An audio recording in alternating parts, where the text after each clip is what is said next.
And right now, I want to talk to someone who has helped California through all of this. Our first guest has been getting praise for how he's handled the coronavirus pandemic here in our home state of California. Please welcome, I love this guy so much, the Governor of California, Gavin Newsom. Good to be with you. Thank you for having me. Thanks for being here. You're a busy, busy man, so I appreciate the time. And you can't, I don't know if you know this, but everyone loves you. Everyone is talking about how you've handled this and what a great job you're doing. So you should know, besides all the people that tell you in person, everyone talks about how great you are. So 100%. Nice. There's that. How are you? How's your family? How are you staying healthy and sane during this?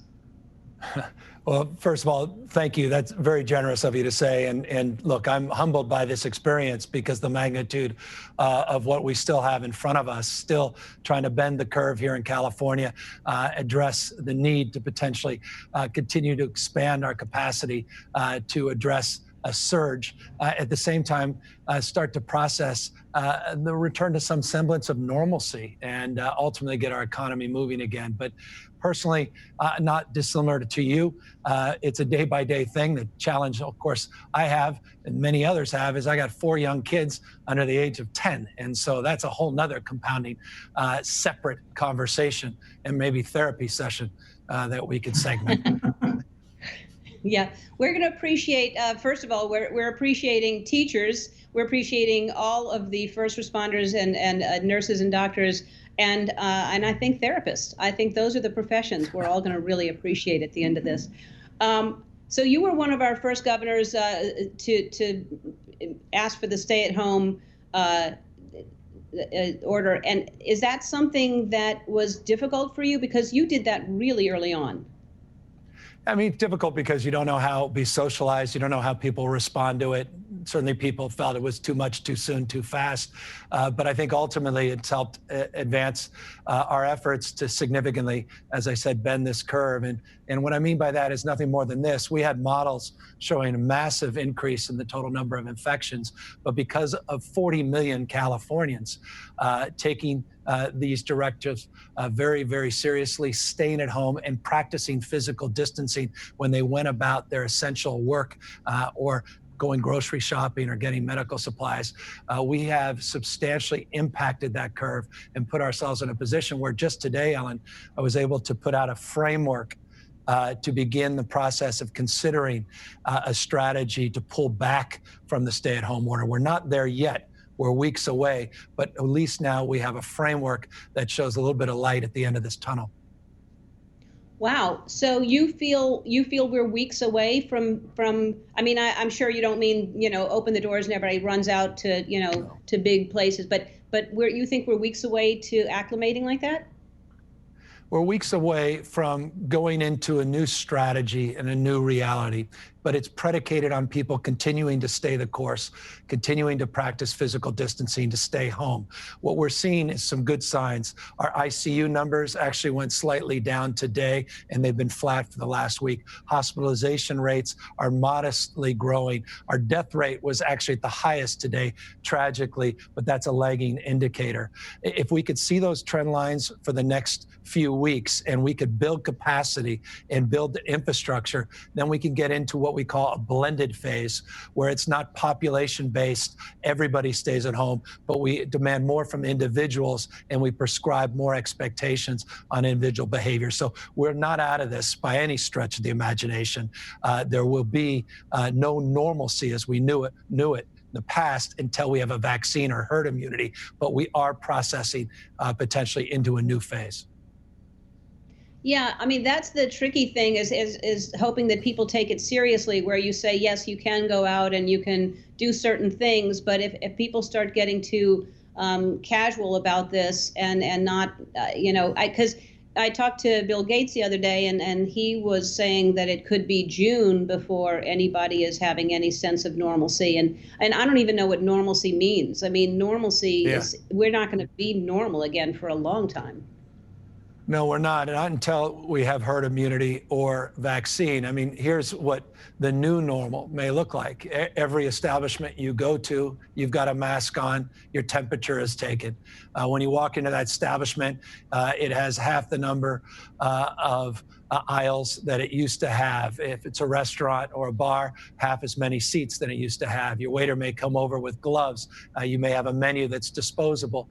There is nothing normal about that until we get the kind of therapeutics and ultimately get to the herd immunity. But it is a different course from the current course over the next number of months, where we can very prescriptively, in a stepped down way, begin to loosen the stay-at-home order, but no mass gatherings and no semblance of what we once understood until we get that vaccine.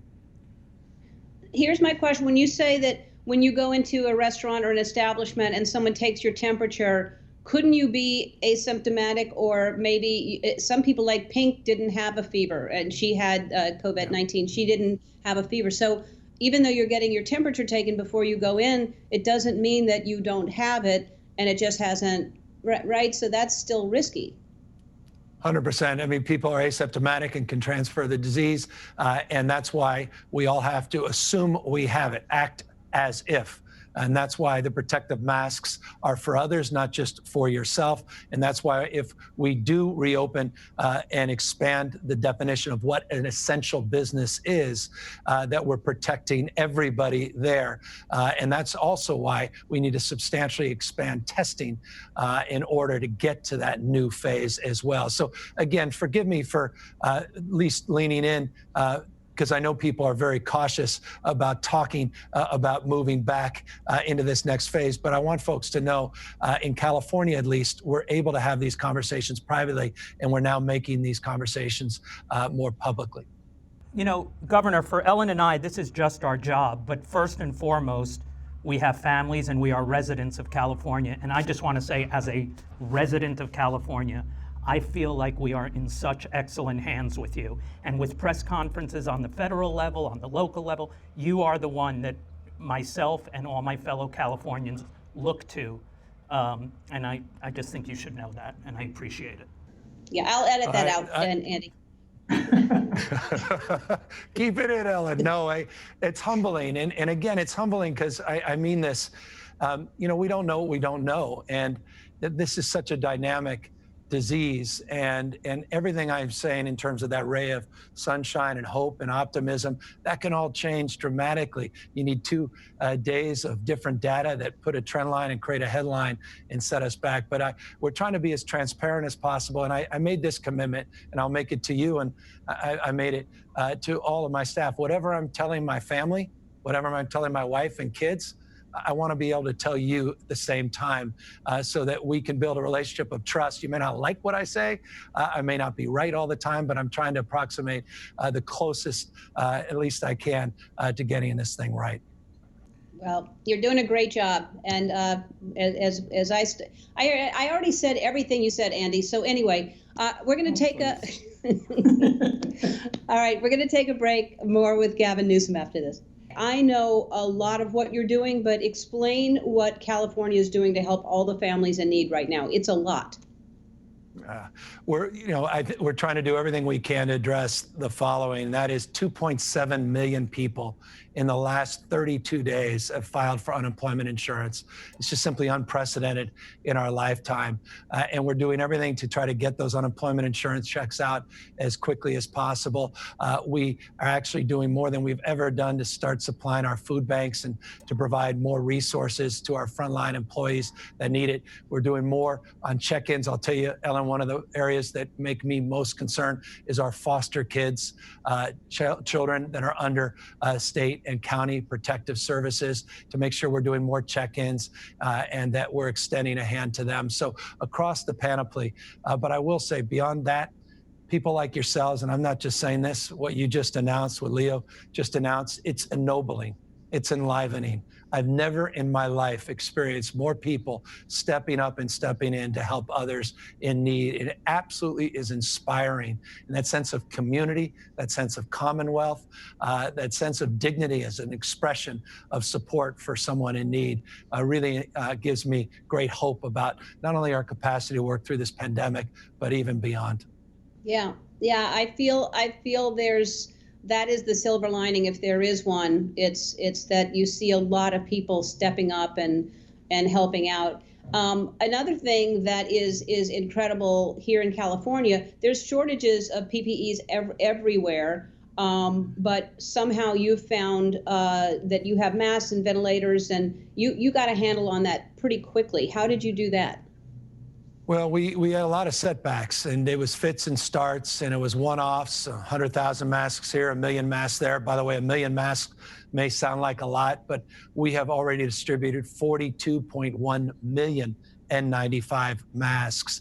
And rather than waiting around for the national stockpile to arrive or pointing fingers of what we could have or should have received, we decided to go out and procure a number of large contracts using the nation state status of California and committing over $1.5 billion to that cause.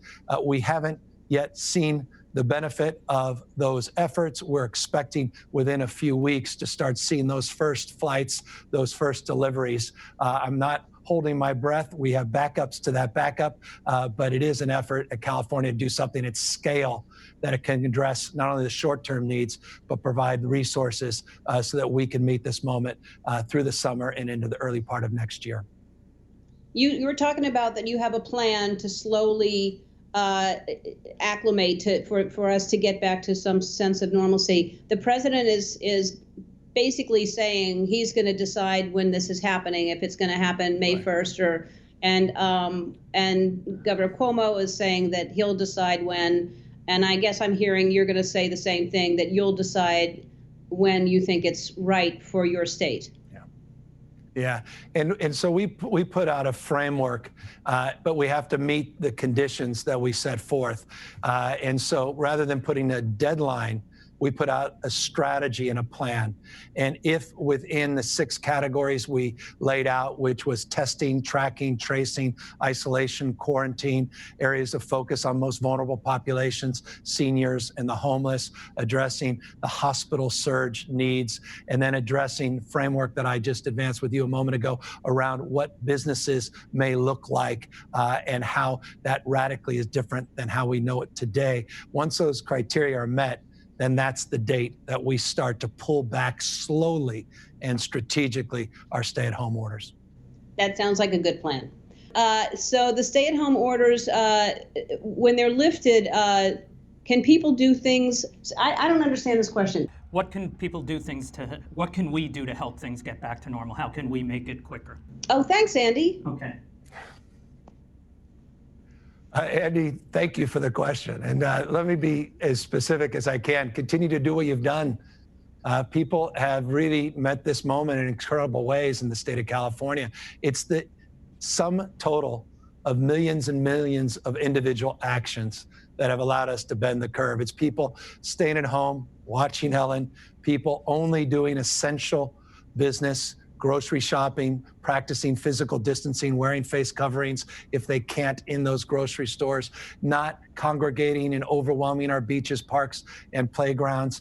If we continue down that path over the course of the next few weeks, and we could see these numbers start not just to flatten, but decline, and you can give me the next few weeks and month to build up the infrastructure, then we can start slowly pulling down these stay-at-home orders. I'm pretty sure that the governor of California just said that watching your show, Ellen, is essential.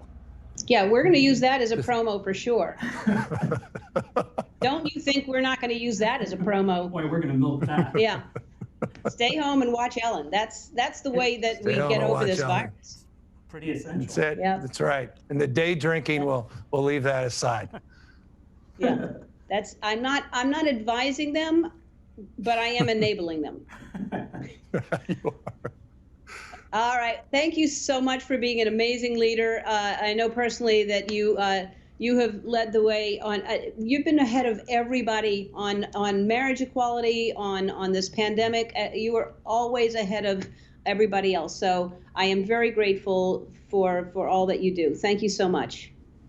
Thank you, Ellen. I'm very grateful. Thanks for having me on. All right. Thanks. We'll be right back. Hi, I'm Andy. Ellen asked me to remind you to subscribe to her channel so you can see more awesome videos, like videos of me getting scared or saying embarrassing things, like ball peen hammer, and also some videos of Ellen and other celebrities, if you're into that sort of thing. God!